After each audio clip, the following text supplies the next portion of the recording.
Hi there, this is Wisdom. I welcome you to another episode of our book reflections on the channel. Our focus for today is on chapter number 3 of Dr. Myles Munroe's book, The Principles and Power of Vision. The Principles and Power of Vision. So, chapter 3 of the book is on the theme overcoming the obstacles to vision. Overcoming obstacles to vision.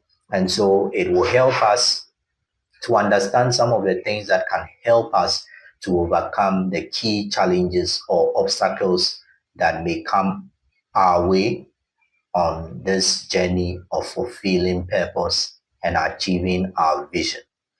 And it begins with a quote from John Mason, which says that mediocrity is a region bordered on the north by compromise, on the south by indecision, on the east by past thinking, and on the west by a lack of vision. I take that again.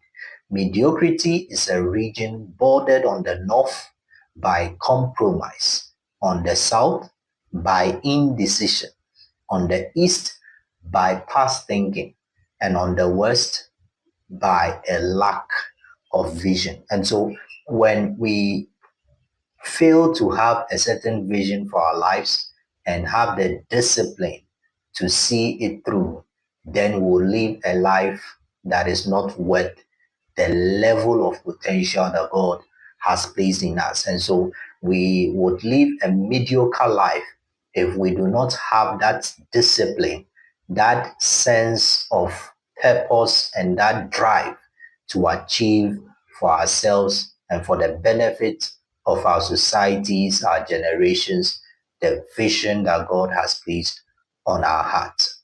And so the chapter says that understanding the source of vision is the first step in the process of fulfilling it. And that is what we did in the previous reflection. And it says that the next step is to be aware of potential obstacles in your life that can derail your vision. If you are aware of these obstacles ahead of time, you will be prepared to recognize and overcome them. And so Dr. Myles helps us with 3 key obstacles to fulfilling vision. 3 key obstacles to fulfilling vision. Now, the first key obstacle is not understanding the nature of vision. So, one major obstacle to fulfilling vision is not understanding the nature of your vision. And number 2, not recognizing the cost of vision. And number 3, not knowing the principles of vision. So these are 3 major obstacles to fulfilling the vision for your life. And so we live a mediocre life if we do not understand the nature of vision, when we do not understand the cost of vision, and we also do not understand the principles of vision. And hopefully this chapter can help us to work around these 3 key obstacles. It says that most people live in mediocrity, a region bordered on the north by compromise, on the south by indecision, on the east by past thinking, and on the west by a lack of vision. Now, the first key obstacle, not understanding the nature of vision.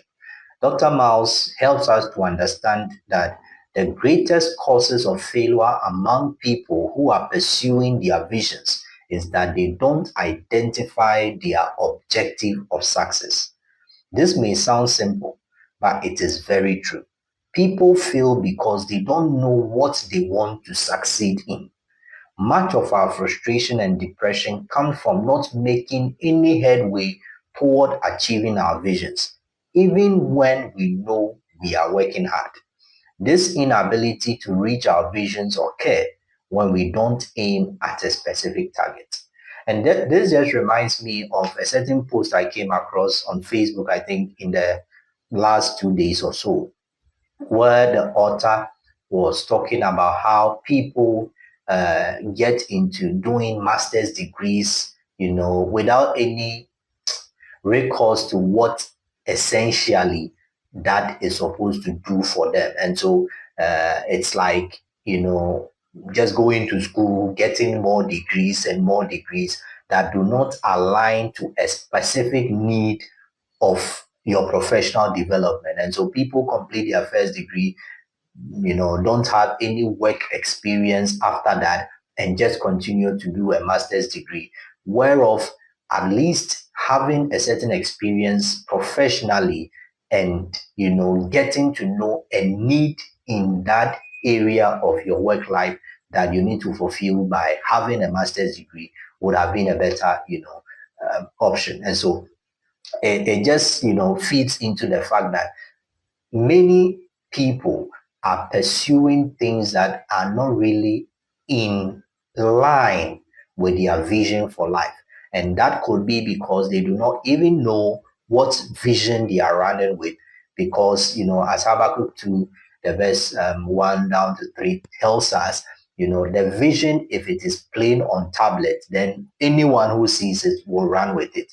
And so for some people, because the vision is not clear, there's no objective, to their success, their pursuit of success. They are just doing all kinds of things, working hard, but there's no proper direction to whatever they are doing. And so we fail because we do not know what we want to succeed in. We are just doing programs, educational programs, because others are doing it. It is the trend. We are going after certain professions because many people are going in that direction. It's like we are doing things without having a certain understanding of what exactly we want to aim at. And so it says that suppose I came to you and said, let's meet. You say, okay, where? I reply, oh, anywhere. You ask, well, when do you want to meet? And I say, anytime. What do you think are the chances that we will actually meet? So this is an interesting conversation whereof, I ask that we should meet, and I don't give you a specific time and a specific place to meet. I just tell you we can meet anywhere, anytime. You see, this is vague. It does not give any specificity to our meeting. And so that meeting may never happen because anytime, anywhere is not a place and it's not a time. And so it says that vision must be specific rather than general or vague. Vision must be specific rather than general or vague. And this is our first key point that I want us to carry from today's reflection, that your vision in life must be specific rather than vague or general. Oh, I want to become a great person. That is not specific. It is vague. What kind of greatness? In what area? What would you define by greatness? I want to be somebody who is a kingdom financier. That is general. What kind of financing of the kingdom are you talking about? In what specific area? Is it missions? What area? There has to be some specificity to your vision. And that is very important. And Dr. Myles continues to help us to understand the difference between what we call vision, goal, and mission. And it says that vision and mission are related, but they are not the same thing. A mission is a general statement of purpose that declares the overall idea of what you want to accomplish. It is philosophical and abstract, not practical and concrete. Moreover, it is open-minded, so that you could spend hours, even days, talking about its many aspects and applications. In contrast, a vision is a precise statement that has a specific emphasis and definable boundaries. I sometimes wonder how some people have made it as far as they have without understanding vision. It is essential that you learn the difference between vision and mission, because God is not vague about your life. And you see, I just gave the example of, saying that you want to be a kingdom financier. That is vague.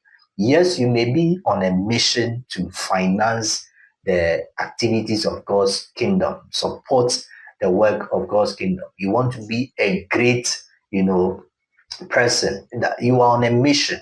But for you to say that that is something that you will do, and you add some specificity to it, what angle, what dimension of kingdom do you want to finance? I want to finance missions to Africa, and specifically Ghana or Nigeria or Tanzania.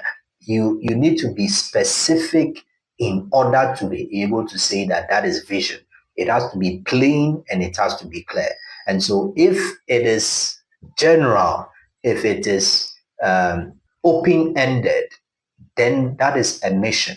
But for it to be a vision, it has to be precise, it has to have a specific emphasis and definable boundaries. And that is important because God is not vague about your life. It says, remember, your vision, like your fingerprints, is meant to distinguish you from every other person in the world. And Dr. Myles gives a very, practical example. And he says that, let me use the Christian church as an example. The assignments that the young Jewish rabbi, Jesus, gave his followers 2,000 years ago, that is something you find in Mark 16, verse 15. And so where he says that go into all the world and preach the good news, that is called the Great Commission. So it is the co-mission. This is very important. So it says that what Jesus did, what commandment he gave to his disciples, go into all the world and preach the good news, is called the Great Commission. And that Great Commission is a co-mission, the joint or corporate mission of the church. It is every Christian's mission.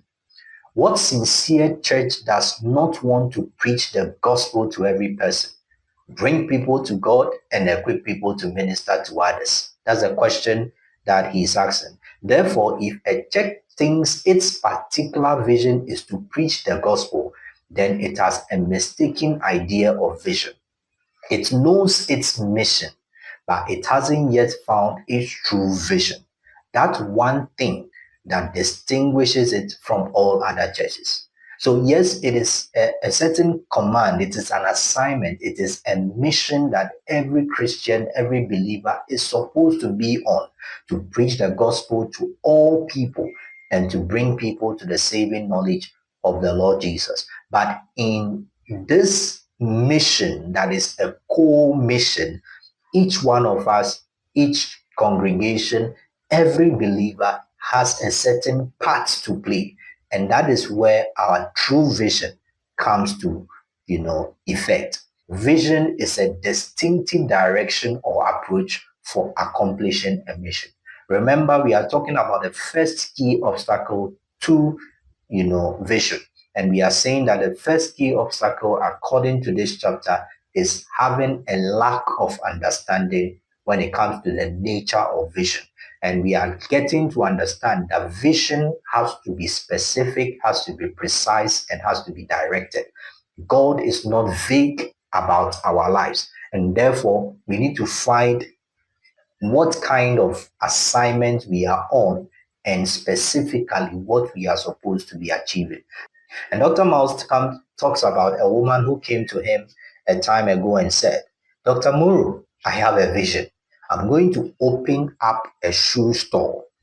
I said, fine. Then she said, there's already so many shoe stores in this area, but I know the Lord has told me that I must go into this business. I asked her, what kind of shoes do you want to sell? She said, I want to sell only children's and babies' shoes. When I heard that, I told her, then you understand vision. Those other stores sell all kinds of adult shoes, but your store will be unique. When anyone wants children's shoes or baby shoes, they are going to walk right past those other stores. They are going to look for you. They are going to look for you. And so this woman understood that although many, as it were, may be called to sell shoes, only a few are supposed to be selling babies or children's shoes. And so she was able to pick out a specific target, a specific end, that is selling children's and baby shoes and satisfying the need of those particular population. So Dr. Mao says that when you truly understand the difference between mission and vision, you will be protected from jealousy. You won't become sidetracked from your purpose by constantly looking over your shoulder to see what others who share your mission are doing. So you will not be, jealous of the other person who is doing well as a doctor, as a teacher, as a businesswoman, as a businessman. No, you are all probably within the same area of work, of business, but your target, your assignment, your relevance has to be unique. And that is where your vision comes to play. Now, one of the issues when it comes to understanding or appreciating the nature of vision is the fact that many people engage in wishful thinking. So one of the sub areas of this chapter under the nature of vision, the lack thereof of an understanding when it comes to the nature of vision, is the fact that many engage in wishful thinking. And it says that another reason people aren't specific about their visions is they are caught up in a trap of wishful thinking.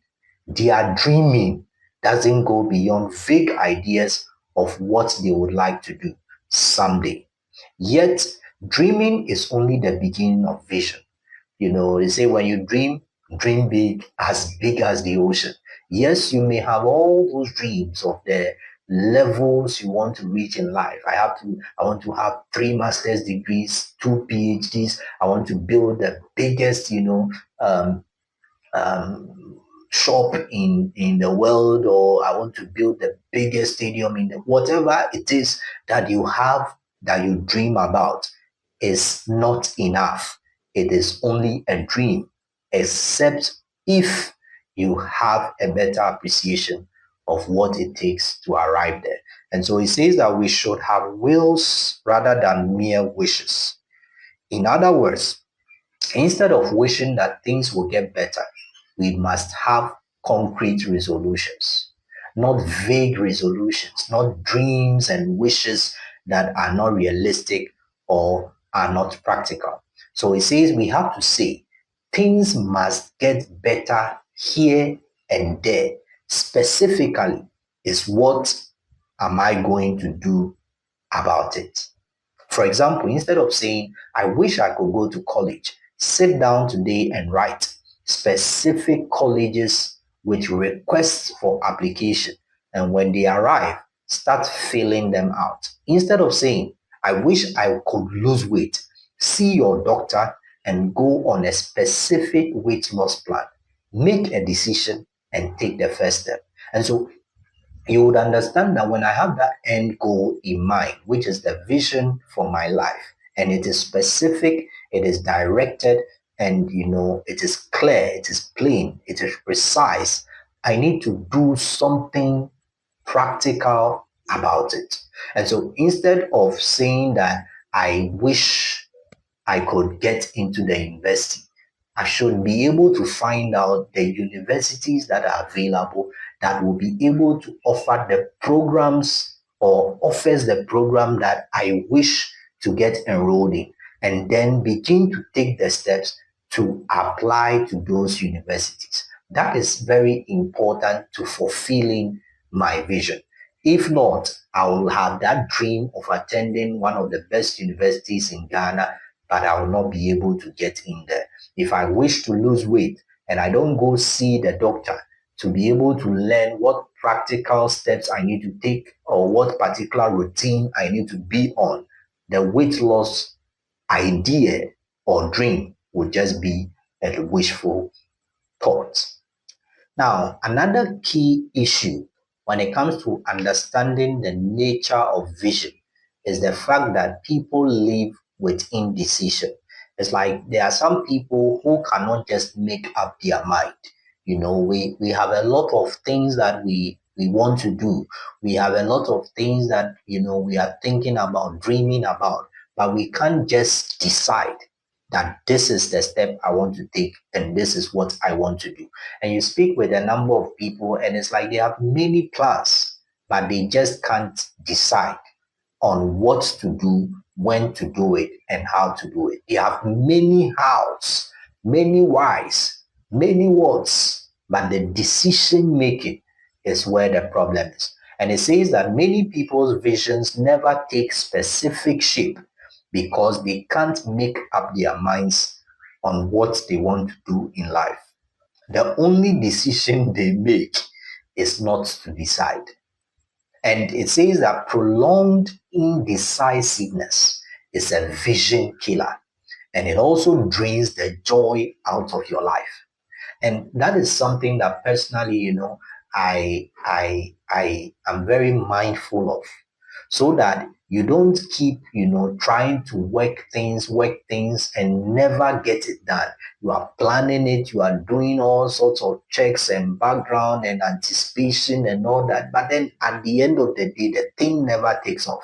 Many people have very amazing ideas, business ideas, very good ideas, but it keeps staying in their mind because they just can't decide to take the step. And you see, the more you wait, the more you are unable to be decisive, the more you realize that over time you lose the energy, the zeal, or the passion that you initially had about a certain project idea that you had.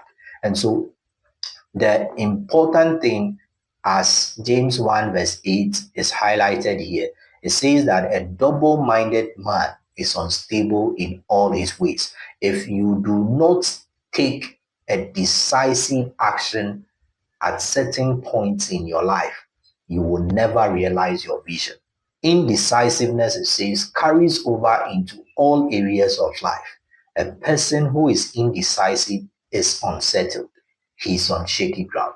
So you find some people, they come up with a nice idea, something they want to do, and then you buy into it, you are really excited about it, and the next moment they have another thing they want to do. Then before you realize, they are going back to what they previously wanted to do. So there seems to be no consistency and uh, about what at all they want to do or want to achieve. And that can be a vision killer. Another major issue is making excuses. Sometimes we know what we do, but we don't want to take the first step because sometimes of the fear of failure, or for some reason that oftentimes isn't a reason for which we shouldn't take action. So it says that sometimes we know what we should be doing, but we are hesitant to take that first step. We always intend to do it, but never do it. We keep procrastinating or avoiding that step, avoiding that progress in our education or in our work, taking that next step in our career just because of something. We always find a reason. So instead, we make excuses such as, when my life gets less complicated, when I feel more confident, or after I pray more about it. Some people have been praying about certain things for years when they should have just taken the step of faith because God was or is in the boat with them. Sometimes I'm waiting on the Lord. Meanwhile, God has given the clear indication through his word concerning how we should be able to take steps of faith, believing that he will uphold us. The case of Jesus and then Peter, where Peter, mentioned to Jesus that if you will, let me walk on the water as well. Jesus said yes, and he was walking on the water until he started looking at the waves. And that is when his faith was troubled and he started drowning. And so sometimes we seem to be looking at all the possible reasons why things will go wrong, forgetting that there's a step of faith that we need to take. Just a few days ago, a friend of mine posted, about how I think she posted something about relationships and marriage, and somebody commented on the need to make money first, advising the ladies to make money first. And so I was in a reply to that particular, comment, that you see that is that advice, although it's understandable, is vague, and it makes some people later regret when it comes to their decisions about a life partner. What is enough money? At what point can you say that you have enough money? And so some people, in the pursuit of making enough money, they have ended up going their entire youthful days looking for money, to the point where there is no specific end to that pursuit. And then later on, they wish that they are taking certain decisions beyond the whole idea of making money, getting more degrees at the time that they were a bit younger. And so we need to work around our excuses. There are certain visions that we can only fulfill if we are able to take the right steps at the right time. If we hesitate, if we make excuses, if we are indecisive and we continue without taking that step and that decision, it can affect us later on in our lives. Another key issue is seeking balance. And balance is very important in life. The scripture says that a false balance is an abomination before the Lord. And so that can become one of the challenges when it comes to being more specific about our vision and pursuing it decisively. So it says that some people don't want to focus on a specific goal because they fear that their lives might not be well balanced. They say things such as this: I don't really want to go after anything in particular, because then I will be closing off other options. I don't want to become too narrow. Or they say, if I become too serious about something, I might miss what I really want to do. So it says that the problem is that people will say things like these for 45 years and never end up doing anything at all. And you find people that have many regrets, many regrets, about their relationship lives, their family life, their work life, their educational journeys, just because they failed to be specific and decisive about certain things that relate to their life. What they call a pursuit of balance is really an excuse for not making a decision. They end up being average, mediocre people. So it says that true balance is the maintenance of equilibrium while moving forward towards a destination. A good example of this truth is the way a ship functions on the ocean. A ship always needs to maintain its balance.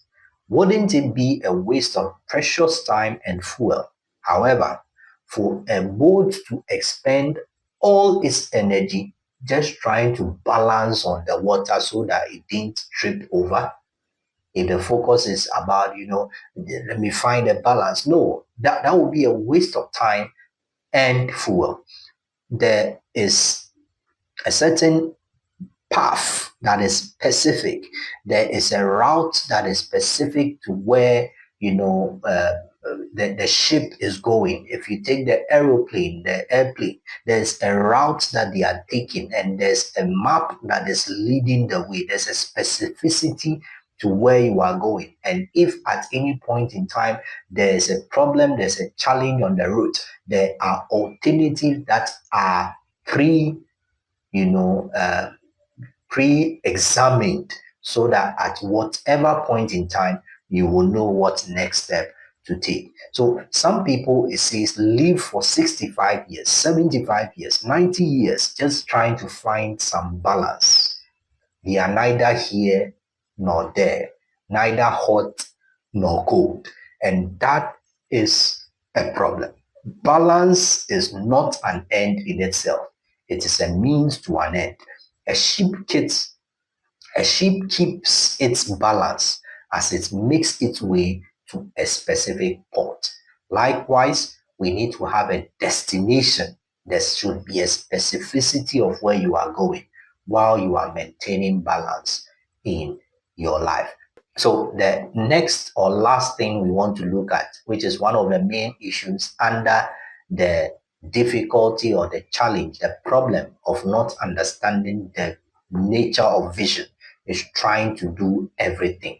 Some people are mediocre, some people are not able to do any meaningful thing for themselves and for their society.